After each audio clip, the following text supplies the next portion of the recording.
If you feel like you're doing everything right, but no one seems to notice, you're not crazy, and it is indeed the case that a lot of men nowadays are kind of invisible in today's hyper-competitive society. Unfortunately, in today's attention-based economy, being invisible is often worse than being disliked by some. Hello everyone and welcome back to my channel. Now, I know that I started this channel on the platform of hair loss, and ironically, it was accepting this hair loss journey and owning that bald look that was the first step to standing out. But I'm running ahead of myself right now. More on that later. Today's video is going to be for the men out there who are feeling invisible and a mindset that you can consider adopting if you want to stand out in today's hyper-competitive attention economy. Let's jump right into the content. The main point that I'm going to make for today's video is going to be the concept of the spike versus the all-rounder. To explain what this actually means, did you know that when applying to top colleges in the US, such as Harvard and Yale, back in my junior college days where we had specific admissions consulting staff on hand to guide students through their personal statements, we were always told to write about a quote-unquote spike. And a spike is really just a fancy term for a trait or an achievement about a person that sets them apart from hundreds or even thousands of equally academically qualified applicants to all of these colleges. Now, we were advised to write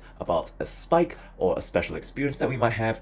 For some, it might have been climbing a mountain. For others, it might be doing something else, rather than try to tick off every box that everyone else from the school that I graduated from probably had. And this includes standard things like excellent academic grades, as well as a good set of school-based co-curriculars, or CCAs, as we call them in Singapore. So what does this have to do with hair loss? Because I did say I started my channel based around this, and how you can use this mindset to stand out in today's hyper-competitive world. Well, glad you asked, because that is what I'm going to be getting into right now. So apart from college applications, I also realized that this pretty much applies to everything else, such as your career, the dating sphere, or if you are doing some content creation just like yours truly. Now, when I chose to shave it all bald as an Asian male in their 20s and adopt this buzz cut look, what I realized was that this actually gave me a visual edge. People started noticing and asking about it, why I chose this hairstyle, rather than, looking almost the same as many other men who, happen to have thinning hair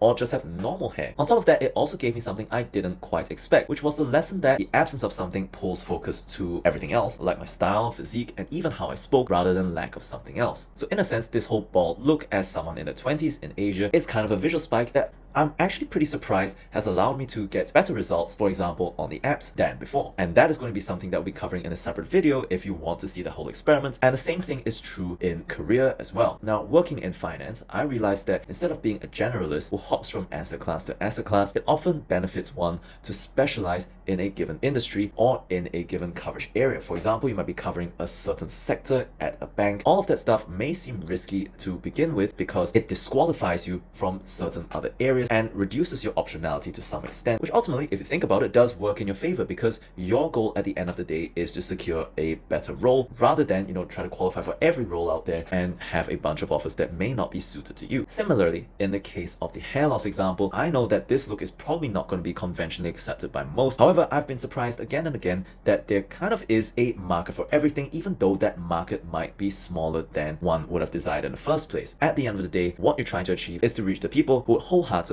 accept you for yourself, rather than those that would simply tolerate you. That brings me on to the final lesson of the day, which is that polarity disqualifies some customers, and that is completely okay. And once again, these are really high level in the air kind of principles. If you want me to go into further depth on this or concrete steps to survive in today's world, because I've kind of covered this in a previous video on another channel, then stay tuned for more, because that might be a topic that we cover here as well, considering how much uncertainty there is in the world these days. With all that said, I hope you found this video interesting and of value. If you know someone who might benefit from its message, then do make sure to share this video. With all that being said, thanks for watching, and I'll see you in the next one.